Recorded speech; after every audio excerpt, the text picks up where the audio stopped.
السلام عليكم ورحمة الله وبركاته. الحمد لله الذي سير الدين المراتب والدرجات وجعل للعلم برامج وأصول ومهمات، وأشهد أن لا إله إلا الله معبود الحق، وأشهد أن محمدا عبده ورسوله المبعوث بالصدق، نبينا محمد صلوات الله وسلامه عليه والآل والأصحاب. أما بعد، mada ni kutambulisha shule za Qur'ani na kazi zake, mipangilio, utekelezaji, ufuatiliaji na usimamizi. Ama utambulisho wa shule za Qur'ani, haya asili angefanywa na mzazi wetu, mzee wetu Sheikh Abdul Aziz, ambaye tumelelewa kwenye mikono yake kupitia haya ya madaris ya kuhifadhi Qur'ani kwenye utoto mpaka tulipokuwa. Lakini tayari Allah ametupa ibtila ya kwamba sisi ndiye tu wazungumzaji mbele ya mashekhe wetu, Sheikh Mashaka, Sheikh Maja, Sheikh Abdul Aziz. Tunamwomba Allah tutilie sahali kwenye maneno yetu. Chenye tapatia itakuwa ni taufiki ya Allah, na kile chenye takosea itakuwa ni ubinadamu umetuzidi. Masomo kama masomo ya Qur'ani kwa mfumo wa halaka ni majlis ya kiilmu ambayo inawakusanya watu, wanakuwa wako na lengo la kuhifadhi Qur'ani na kujua maana ya Qur'ani na kutendea kazi vile venye wamehifadhi na wamejua maana. فهي مجالس تعليمية وتدريبية تهدف إلى حفظ القرآن وتدبره.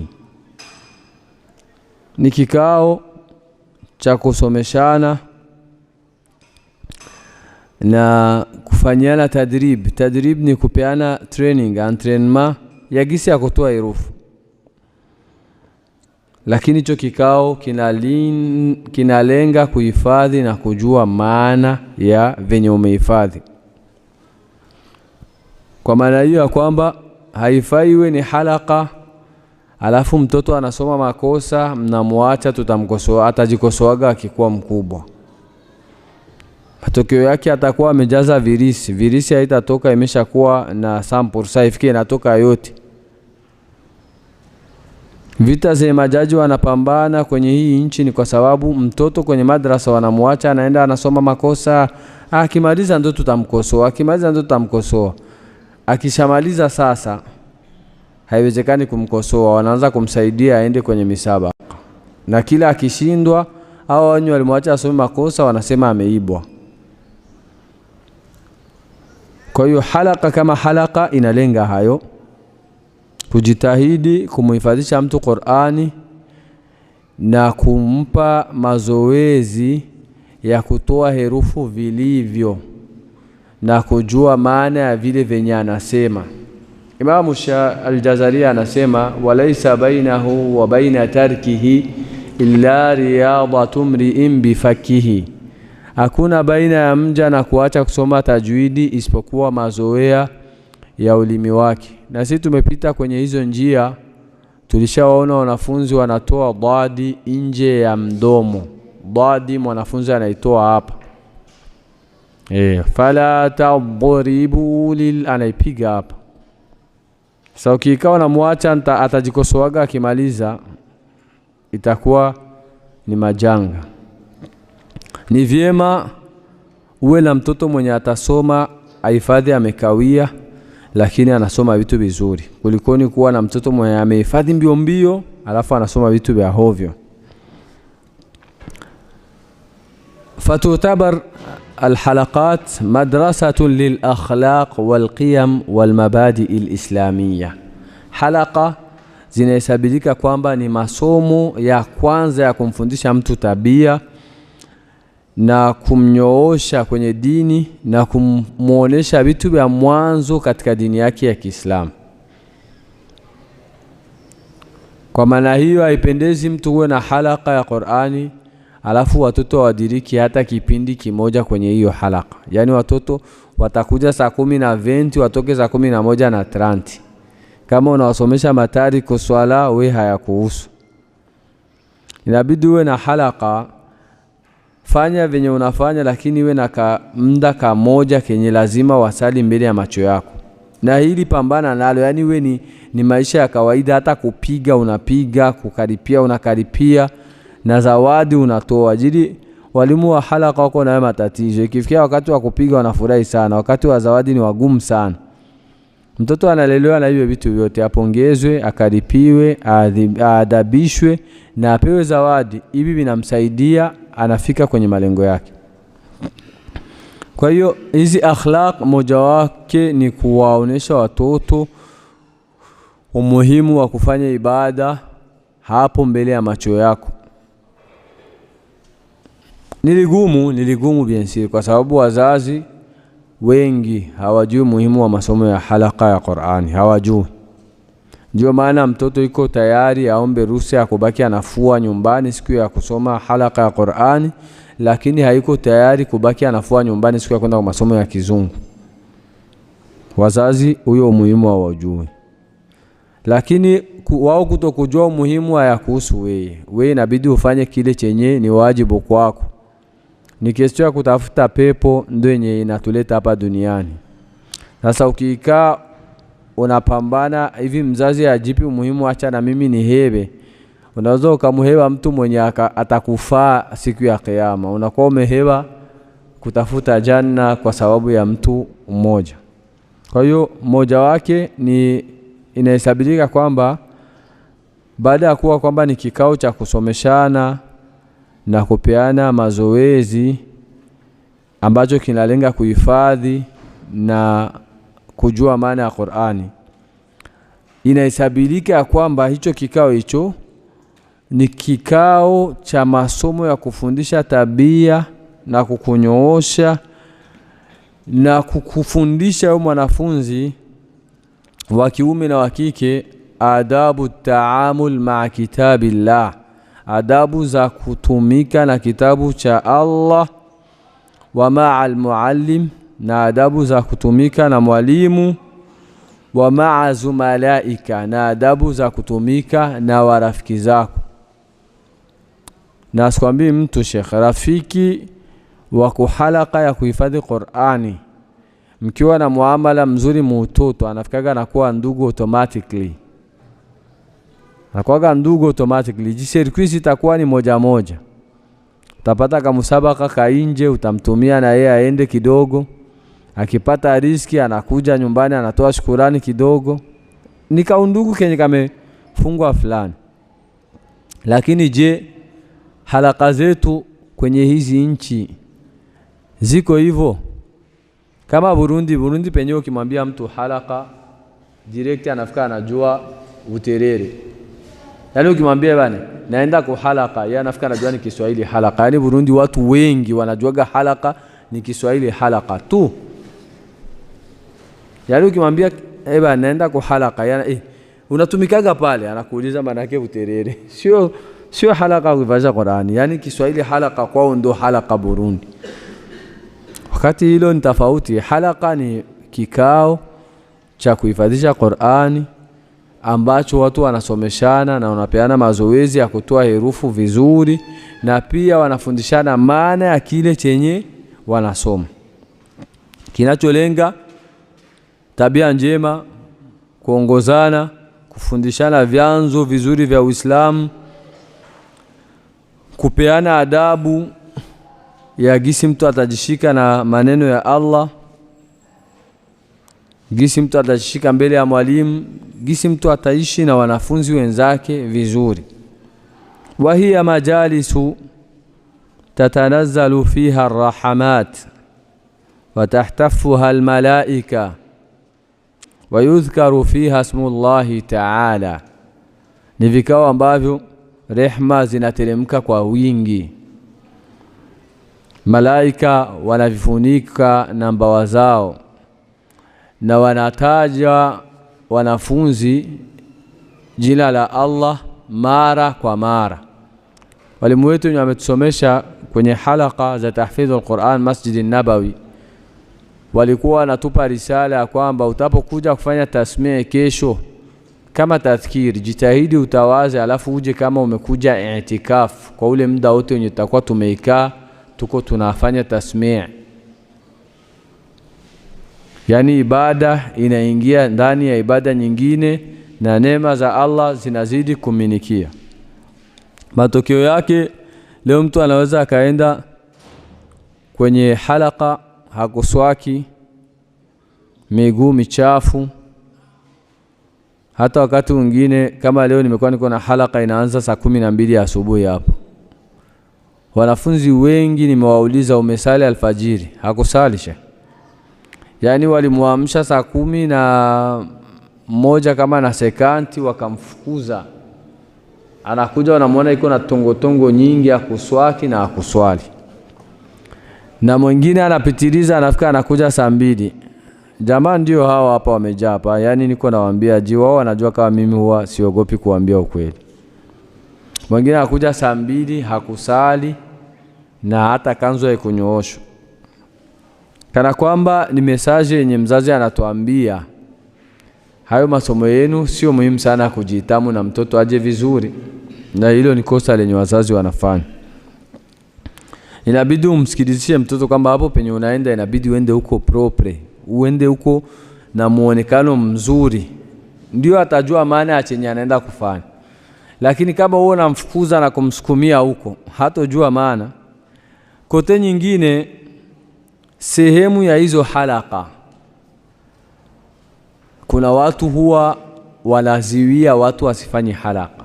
Mfano hii misikiti yetu ya komite nyingi, mara nyingi wanaziwia, mtu anahuduka tu hapa anaanza fujo, hizi halaka kwanza zinachafulia msikiti. Anaziwia hivi. Zinachafua msikiti, akiomba sadaka anaomba sadaka, anakuambia ni matumizi ya msikiti pako ile ya kulipa usafi. Sasa unaziwia aje watu wasisome Qur'ani kwenye nyumba ya Allah, na wakati unawachangisha wazazi wa hao watu wafanye usafi kwenye nyumba ya Allah. Na Allah aliwalaumu hawa akasema, waman adhlamu mimman mana'a masajid Allah an yuzkara fiha ismuhu wa sa'a fi kharabiha. Na yuko wapi dhalim zaidi ya yule ambaye anaziwia nyumba za Allah zisitajwi ndanimo jina lake, alafu anapambana katika kuzivuruga na kuziharibu. Kwa sababu kusoma Qur'ani hauwezi kusoma aya 5 bila kumtaja Allah. Ni vigumu sana. Kwanza ukianza kusoma lazima umtaje Allah. Al-isti'adha utamtaja, al-basmala utamtaja. Sasa mtu anaziwia hayo yasifanyike kwenye nyumba ya Allah. Na bamekuwa ideology nyingine mpya yenye imejizua hivi sasa. Mtu unasikia misikiti tumeshajenga mingi, tujenge kwanza na masomo. Jua watu wahifadhi Qur'ani huko kwa masomo. Watu wa zamani wenye sisi tuwasoma vitabu vyao leo walikuwa wanasoma kwenye huu mfumo wa halaka. Elimu ikapata baraka mpaka leo sisi tunapata vitabu tunasoma. Ukisikia watunzi wa vitabu walikuwa wanatunga ni 24, 25, 26, 28. Leo hapa sisi tuko hata na 36, 40. Kuna mtu hajaandikaga kwa mkono wake karatasi mbili hajaweza kuziandika. Baraka imetutoka jitu asomea viti pako kujivuna fulani kametuingia na kakibri.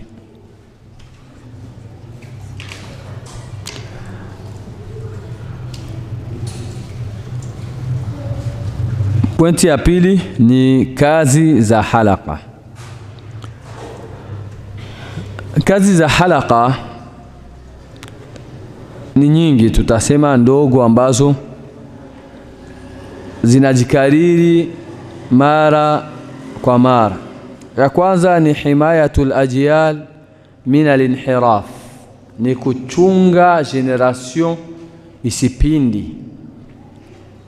Na ukitaka uhisabie wewe mwenye umeishi maisha ya halaka Qur'ani, watizame warafiki zako wa entourage wenye mmeanza nao kwenye udogo, alafu wao hawakupita kwenye halaka za Qur'ani.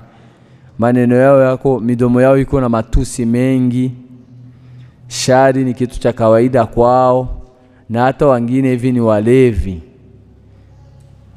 wakiwa ni wa kiume, wakiwa ni wa kike. Haya yanawatokea. Lakini ukilelewa kwenye halaka, kazi yake kubwa, kwanza wewe mwenyewe unakuwa unajiogopa usifanye maajabu.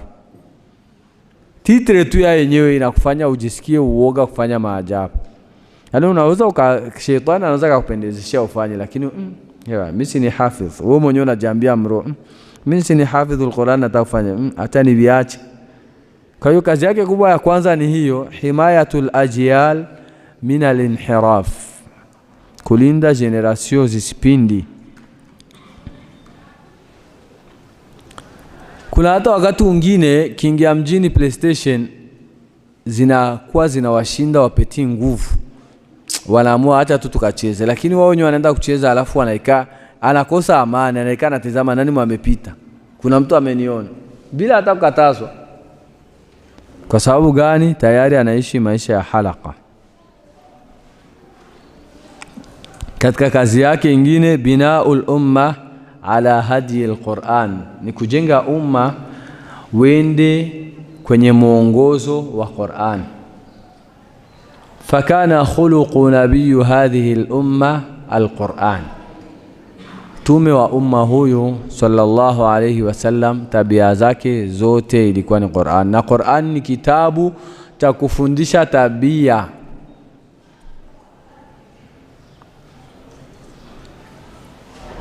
Allah anatuambia ijtanibu kathira min adh-dhann. Kwa hiyo ukisoma Qur'ani kwenye halaka, ukisoma hii aya ukaelewa maana yake, utakuwa unajiweka mbali na dhana. Na dhana hizo zimeharibu mujtama. Yaani kuna watu hawasemeshani kwa kudhaniana. Nikimsemesha ataona kama anamhitaji yemo dunia, kwa hiyo acha niachane naye. Nikimsemesha atanidharau, haujamsemesha atanidharau, acha niachane naye. Qur'ani inakufundisha, inakujenga kwenye hilo. Wala tanabazu bil alqab, msipangani majina. Qur'ani inakujenga kwenye hilo. Kuna watu wameumbwa na hayo maumbile, akilala akiamka anawatafuta rafiki zake wa 10 wa 5, bwana huyu nitamkozea jina la fulani, alafu na ule, yani anavipanga kama kazi. Muda wenye angetumia kutafuta riziki, anapanga muda kisha atawapanga watu majina na ayavumishi. Qur'ani inakataza, kwa hiyo inakujenga. Na huyu uslubu utaupata wapi? Kwenye halaka, pale penye utasoma Qur'ani na ufahamu maana ya Qur'ani. La yaskhar qaumun min qaum, watu wasifanyani masiara. Qur'ani inakataza. Kuna watu wanaumbile hao ya kupenda masiara. Bwana wewe naona vaga kanzo mbovu, wewe naye haunaga hata pakula. Haya ni masiara yenye unamfanyia mtu. Qur'ani inakataza. Haya utayapata wapi? Ukisoma halaka za Qur'ani, zitakujenga upate mwenendo wa Qur'ani. Pia Qur'ani katika kazi zake ni binau shakhsiyati almutakamila almuslima, kumjenga mtu mwenye unamuona huyu jamaa bane kweli ukamilifu ni wa Allah, lakini iko sawa katika Uislamu, kiasi ya kwamba ukihifadhi Qur'ani kwenye halaka za Qur'ani, kinyume na uslubu tumejengewa kwamba tunasoma sana pakifikia misabaka, lakini maisha ya kawaida ukihifadhi Qur'ani kwenye halaka za Qur'ani, ulazimika kuwa na programu ka kusoma at least karatasi 2 usiku hali yako umesali, na hizo karatasi 2 alfajiri msikiti wa karibu watu wazisikie. Na sisi tunawajua mmoja katika ndugu zetu, Allah wahifadhi, tuliiga kwao na wanaweza kawa hata hakujuaga kama tumeiga kwao. Tulipokuwa tunaenda kutembea msikitini kwake, watu wenyewe ndio wanajidoga, bwana hapa tutamalizaga musafu mpaka, yani anaanzaga Bakara mpaka Nasi, anaanza Bakara mpaka Nasi. Sheikh Zakaria umeshamjua? Tukasema kumbe hichi kitu kinawezekana. Tulipoongea tena, Sheikh yuko hapa naye utakutana hajajua kama yeye ndo anakusudia. Tulipoongea akatwambia mimi nafanyaga hivi na hivi, akasema kitu kizuri hicho. Tukaileta hiyo sunna barabara 7 Sheikh. Fajiri tunaanza Bakara tunaenda. Jira alfajiri haina tatizo. Wenye wakija kusali wanakuwa wako na kaucha Mungu fulani. Juu kisoma vidogo alfajiri wanalaumu sana mamumu. Kinyume na liisha ukisoma virefu watakusema mpaka. Sasa yeye Sheikh alikuwa anasoma alfajiri alafu na wenye habikumalizika alfajiri anawapiga na wewe liisha.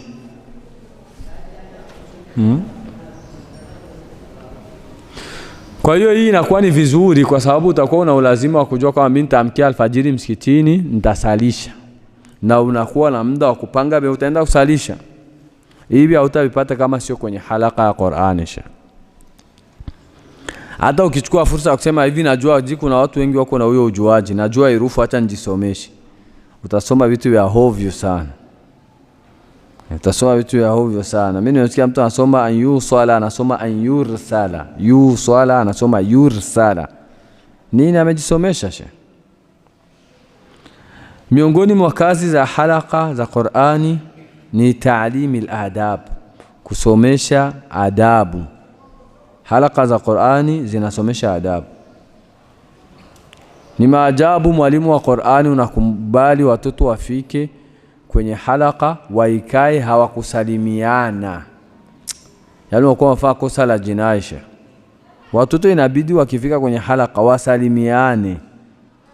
Kama wakishindwa kupeana mikono wote basi watoe salamu ile ya ujumla. Mtu akifika atoe salamu alafu weye akuhusishe na salamu hasa kushika mkono. Wakati mwingine wakamshika mtoto mkono kwenye halaka, ukasikia kabisa huyu atakuwa yuko na tatizo. Ima unamsikia ni mdhaifu sana, na anatokea kwenye halaka, ukimuuliza mbona wewe unaregea sana? Mimi kuanzia jana usiku hatujala na leo ni saa 10. Kuanzia jana usiku ajala. Unafika unajitahidi unamwaranje mtoto hata na 1000 na nini kama Allah amekubariki au ukiwa na tabia za hivyo. Kuna walimu wengine ni wagumu sana. Mwalimu anaenda kwa halaka na sisa ya bisi ya kurantre kwake. Akitoa hiyo sisa unawata rantre aje. Allah atilie pesa. Katika adabu zenye halaka inafundisha ta'limi aljulus biihtiramin amama almuallim. Kumfundisha mtu kuikaa vizuri mbele ya mwalimu. Ni makosa sana huko mwalimu kwenye halaka eti unaikaa kazi yangu mimi kusomesha tu. Watu wamelala mbele yako, kazi yangu mimi kusomesha tu. Yaani hiyo sio halaka hata. Hicho ni kikao cha wahuni tu fulani wamekuja, wamoja walale wengine wasome. Na wakati wengine wakutana biko tofauti, mwalimu huyo ndo amelala. Shemisbah, silali saa kusomesha. Yaani mwalimu akianza kusomesha mwanafunzi wa kwanza mwalimu analalia mgongo. Atakuja kuamka mwanafunzi wa mwisho. Mwalimu wa hovyo sana she. Hao watoto wenye unawasomesha wataiga hii sunna yako na wao watalala. Sasa watakuwa walimu. Na ile hadithi siko wazi, man sanna fil islami sunnatan sayi'atan. Bidu waoneshe watoto kama mimi niko na nashati ya hichi nafanya ikaa vizuri, pambana, ukichoka simama kidogo, fanya kama dakika moja ya kutembea urudi. Lakini wafika kwenye halaka unalala. Kama ingewezekana kwenye halaka watu tungekuwa tukifika tuko na sanduku tunaacha simu zote hapo. Kuna mwingine halali lakini atachati mwanzo mpaka mwisho. Mmoja katika wanafunzi wangu alikuja kunishtakia, mimi naenda kusoma kwa mtu fulani, hanikosoi kitu hata hichi. Kumfuatilia vizuri kakutana jamaa anakuwa iko busy na simu, hata mkosoa aje mwanafunzi. Inabidi uwe makini na mtoto wenye anasoma.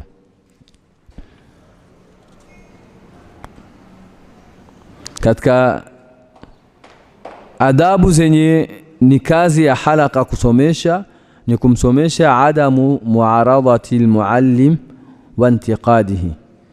Kumfundisha mtoto asipingane na mwalimu wala kuikaa na mpunguza mwalimu. Lakini huyu mwalimu sio pemporte ya mwalimu. Kuna walimu wengine wanapendaga haya majanga ya wakuti.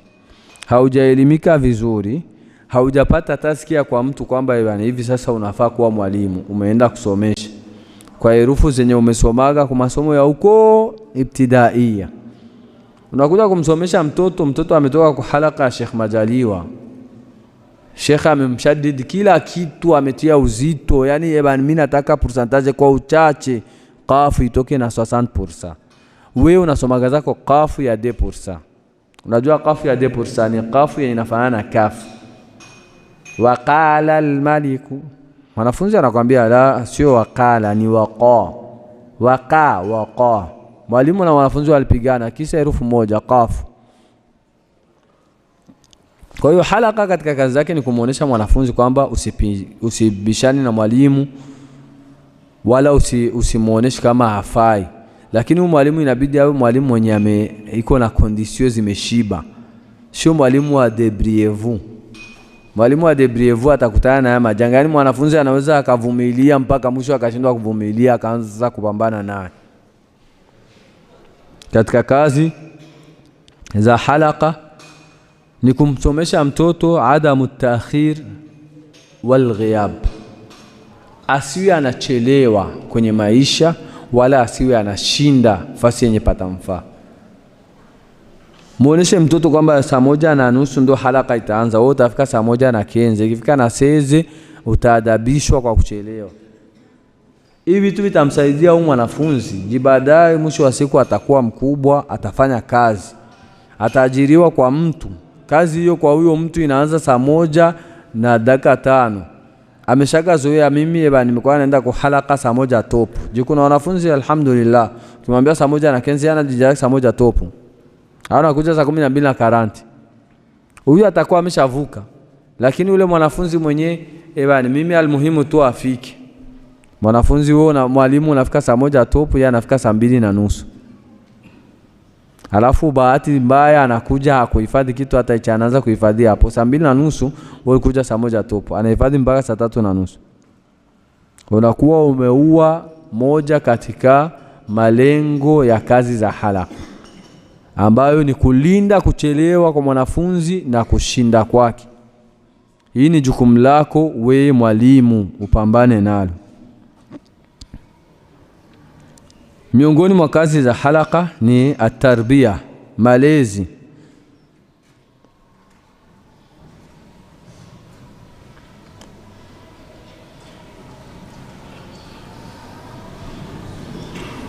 فكان أصحاب رسول الله صلى الله عليه وسلم إذا قرأوا 10 آيات من القرآن الكريم لا يتجاوزوها حتى يعلموا ما فيها من المعاني والأعمال.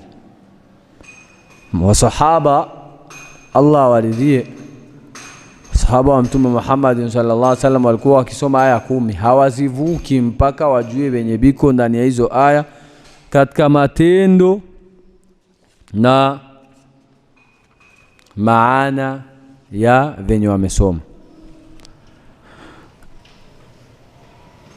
Pointi ya kufata ni mipangilio. Mipangilio ya halaka, la kwanza ni upange malengo. Mimi ninafungua hii halaka. Je, miaka 10 halaka itakuwa ina produce nini? Itakuwa inazalisha nini? Panga malengo sha. Na malengo yako aina mbili. Pako khutatu strategia, malengo ya mbali. Ndio yenye nimekwambieni miaka 10. Leo mimi naanza 2020, lakini miaka 10 takuwa na produire kiasi gani? Je, si nitakuwa nakosa watu wa 10, wa 8, wa 5 kwenye halaka wamemaliza baada ya miaka 10? Halafu pako sasa khutta yenye unaishi nayo. Hii khutta yenye unaishi nayo ni hapa penye unaanza hapa. Unajipangia mimi at least miaka 4 nisikosi mwanafunzi mmoja, 2, 2, 3 wenye watahifadhi. Mwa miaka 4. Vinachokesha, lakini unaweza kupumzika baadaye.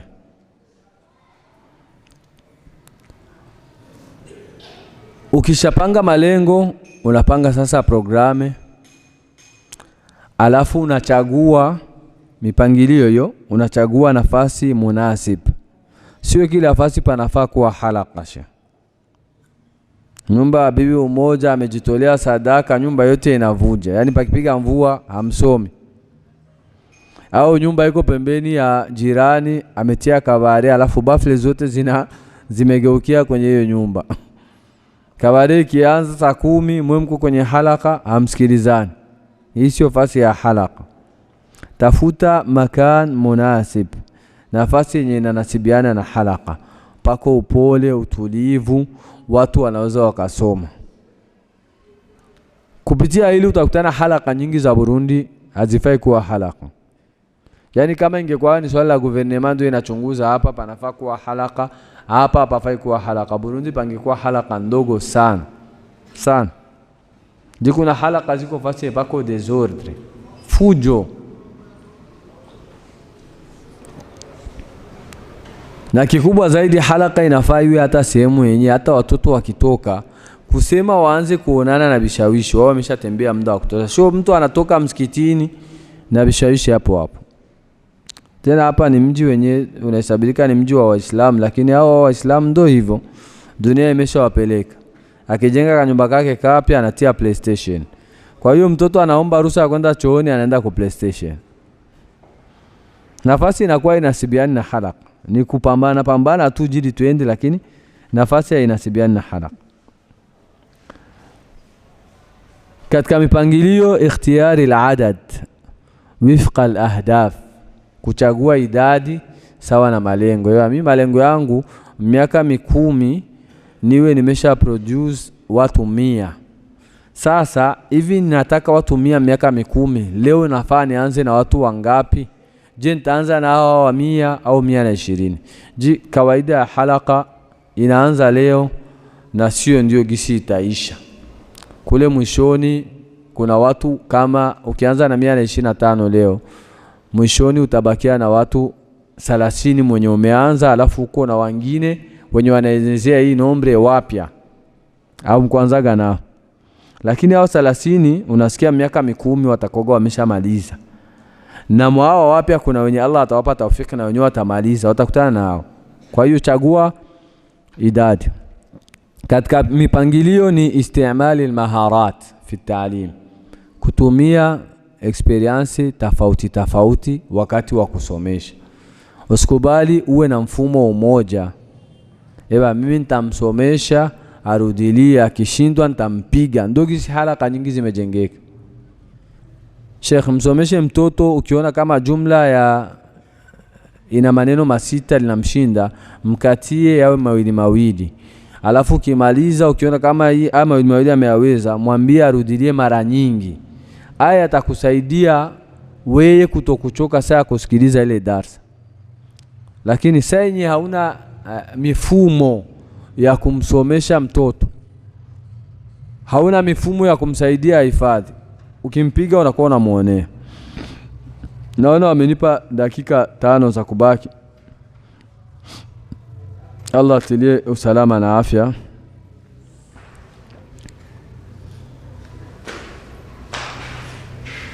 Utekelezaji moja, inabidi upange programu yenye iko wazi. Hizi programu zimepanga ziwe wazi. Usipange vitu vinajificha kiasi ya kwamba ukifa wewe wengine waweza kabiendelea. Tuwe na sunani ya kwamba naweza nikawa sipo lakini watu wengine wakaishi na hichi kitu. Kuna watu unasikia kabisa akwambia chombo changu mimi nimeshakipambania, afu mtu mwingine aje akiendeleze. Sasa kama chombo ni cha ukifa, hii halaka itafika naom. Kuna watu wengi sana walieba kusomesha kwenye halaka fulani na halaka zikafika zavunjika. Kwa nini? Walikuwa wanazichukua kama ni chombo chao. Kwa hiyo tujitahidi tubadilike. Katika kutekeleza inabidi kusomesha kuwe tadarrujan, kwa kupanda polepole. Warabu wanasema taamul kibar sumul lisighar, chakula cha wakubwa ni sumu kwa watoto. Mtoto anamaliza kaida nurani afu naambia wewe tutaanza kuhifadhisha kuanzia Bakara. Amemaliza kaida nurani. Wakati bako qul a'udhu birabbin nas malikin nas, aya fupi imeisha. Wanampeleka innal ladina kafaru sawa'un alayhim a anzartahum am lam tunzirhum la yu'minun. Na unalazimisha aisome hivyo gisi iko na urefu wake.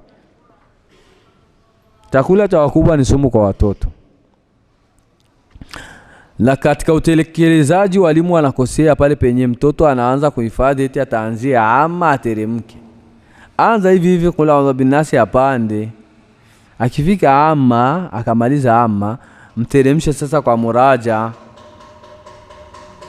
Ndio kimwanzisha ama inabidi juzu la pili aanze tabaraka, juzu la tatu aanze na qad samia.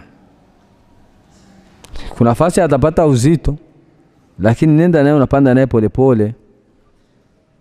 Uzito maubu dogo ni afadhali kuliko nipata uzito mkubwa, unakuwa unamchokesha mtoto. Katika utekelezaji inabidi pawe kitu atikrar wal muraja, kurejelea sana kwa kutizama na kufanya revision. Katika utekelezaji tawfiri bi'a tarbawiyya amina, kujalia pawe mazingira ya malezi ambayo yanawapa watu utulivu. Watoto wajisikie kwamba naweza nikawa nasikia njaa nikamwambia mwalimu nikala. Haya ni malezi yenye unampa mtoto. Baadaye na yeye atapata wenzake wasikie njaa waweje kumlilia shida, lakini watu wanaishi wanajua bwana tukimuona mwalimu ni kujificha atatuvunja. Hata hivyo wimekuwa nasomesha watahifadhi. Katika utekelezaji istikhdam teknolojia, kutumia teknolojia yenye iko hivi sasa. Miongoni mwake tunapenda sana kuwatuma watoto kwenye misabaka, lakini mtoto anaenda kwenye misabaka anasoma maiki hajasikiaga sauti gisi inatokaga maiki. Nunua maiki na bafle. Mtoto anafanya muraja, kuna aya fulani zile unamwambia soma, anajisikia kama sauti yake imekuwa dedouble. Hivi vinamsaidia anakuwa anazoea. Pakija competition ni maisha ya kawaida, atasoma na atabisikia. Muoneshe mtoto kama iko na simu, jua watoto siku wameendelea, sio kama wakati sisi tuko tunasoma. Anaweza kuwa simu na Android. Muoneshe kwamba bwana ukimtafuta huyu shehe ukimsikiliza atakufaidisha kwenye kusikia makharijul huruf. Kwa hiyo tumia teknolojia njia ya kumsaidia mtoto. Haikuja hii teknolojia njia ya kupoteza tu, ilikuja njia ya kupoteza na njia ya kuongoza pia. Katika utekelezaji panahitajika kitu inaitwa arifqu min almuallim, upole na mapenzi ambayo watu watachota kutoka kwa mwalimu. Sio watu wakuone mchuki tu, kila kosa ni kupiga, kila kosa ni kupinir. Paka watu watachoka sasa na hizo pinisio zako, wafiki wanabiheva.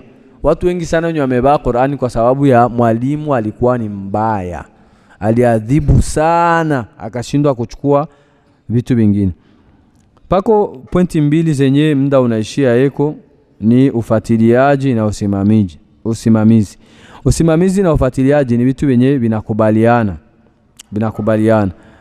Kwa sababu yote vina lenga mmoja wake atawasul ma'a waliyul amri. Pointi kubwa ni kuwa na mawasiliano na mzazi wa mtoto. Jitahidi sana mtu asije akajiandikisha kwenye halaka yako. Je, akijiandikisha siku ya tabiheba hakuna pe utamtoa. Mtu aje ameandikishwa na wazazi wake, kiasi ya kwamba bani pako tatizo kidogo, utapiga simu, mzazi atakuja, mtasaidizana. Utatia hata mkwale bani huyu hapa leo asili usiku kwa sababu ya kusoma. Watu wengi hapa tumesali kwa sababu wazazi wetu wakaga atuambia kama usali hauli. Kumbukeni hivyo sheikh. Mpaka mtu ulikuwa unajitahidi unapiga strategia kutia tu kamchanga hapa na tumaji mkichu. Wazazi wakagundua huyo mtego, wakawa wanaleta kode nyingine mpya. Kama umesali pembeni ya nani, jiribu yenzi ni ndogo, watu wanajuana umesali pembeni ya nani na nani mwamesalisha, raka kwanza alisoma sura gani. Hapo tukawa tumekwisha. Maana yake hapo hilo swali ukiliulizwa na mzee, unaulizwa chakula kiko hapo, wenzako wanataka kula, watakula chote kisha huko naona. Allah akatujalia na hiyo tukaitegua, tukawa tunatingana sasa mzee amesalia wapi? Ni kude, mote mnasalia hapo. Mkifika kudesa kama ebale, dingi hayuko hapa. Yuko rafiki yake kuseti, unakimbia cross ndefu sana mpaka kuseti. Watia mzee ule pale, unafika unaenda unasali. Hivyo tukasali. Kwa hiyo kupitia mawasiliano na wazazi vinaweza kukusaidia watoto ambao wako na tabia ya uhuni fulani, wakabadilika wakawa watoto wazuri, wakaanza kusoma na wakaendelea. Pia kwenye maisha ya jamii zetu hizi kuna kitu kinakosa, manke ya mawasiliano ya wewe na mwanafunzi. Yani kuna mwalimu hanaga maongezi na wanafunzi. Lakini mimi nimeshafanyia tajriba hapa kwenye halaka. Kuna watoto ukimwambia kitu maana yake unakuwa ume boost kitu cha kimelala. Kuna mtoto nimwambia kitu iko juzu la 7 nikamwambia wewe 2026 unaweza kumaliza Qur'ani. Billahi alaikum, huyo mtoto hivi iko juzu la 17 suratul Isra. Nimemwambia 2025 mpaka hapa. Leo 2026 mwezi wa kwanza. Yani kwa miezi kama 7 pete amehifadhi juzu 10. Kwa sababu tayari wameshampa courage. Kumbe naweza acha sasa niamke. Lakini wakutaka kwa mwalimu wa hovyo, wewe na wanafunzi hamuongeagi. Mnakutana na mwanafunzi saa fimbo ameshindwa na saa kumsomesha, akishindwa hata kutoa wenye unamsomesha unapiga. Kwa hiyo mutaba mzuri na kuendesha vizuri inabidi uwe na mawasiliano mazuri, kwa sababu haya mawasiliano yanakupa dhamana ya kufaulu baadaye. Inabidi pawe kunani kupongeza. Kupongeza sio lazima uwe na vitu vingi vya unamiliki, umpe zawadi, umpe hela. Kupongeza kwa maneno au kwa matendo, na hivi vinatoka kwa mwalimu na kwa mzazi. Hivi ni vitu vinakuja kwenye kuendesha halaka na kwenye kufuatilia halaka. Lakini hivi vinalazimika vijengwe na nguzo mbili kubwa. Ya kwanza ni al-ikhlas. Ya pili ni as-sabru, kuwa na subra. Kufuatilia halaka vinahitaji subra sana. Kuna wakati unakuja kwa halaka unakutana mwalimu yuko afanya kitu cha hovyo. Sasa usifanye umjini wako. Umjini unatuomba kwamba ukimkutana kwa afanya kitu cha hovyo mtu na wewe ufanye kitu cha hovyo. Usifanye umjini, inabidi uwe na subra, ujue wapi penye nitakosolea jambo. Qala ta'ala wala in sabartum la huwa khairul lisabirin. Mkisubiri ni bora kwa wale wenye kusubiri.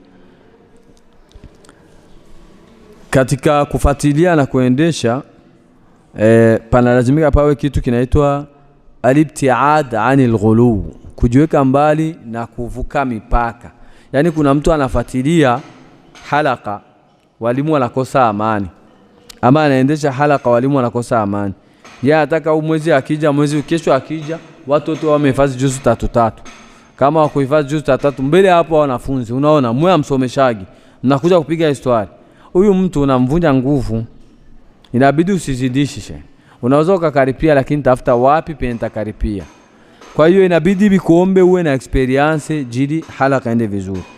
Na inabidi pawe sijilu, kitabu ambacho kina andika penye watu wamefika. Kama kitabu kitashindikana kwenye enzi za hivi, uwe na kompyuta yenye unajua mimi kila mwisho wa mwezi nitachukua at least siku 5 niko naandika wanafunzi wangu, huyu yuko wapi huko wapi. Usimdharau mwanafunzi yote, nawe mdogo kabisa muite umuulize uko sura gani, sura fulani, andika note. Kwa sababu hii ni kazi yenye wewe utakufa iendelee. Lakini kama ni kazi yako wewe ukifa na yenyewe ife, usikitaka usiandike. Baadaye watu baada ya hiyo miaka 10 yenye umepanga ya malengo, wakija wakifungua laptop yako wataona kabisa bana fulani alisomaga kwa Sheikh 2022, leo 2030 ameshakuwa na muraja wa juz 30 na alimalizaga 2024. Unasikia gisi watu wanafika wanaona, na wenyewe vinawasaidia kwamba wanaweza wakapanga alafu wakapita mwayo mapito yako. Kwa hiyo Allah atusaidie tuweze kuelimika na vile vinatufaa na tunufaike na vile venye tumesoma.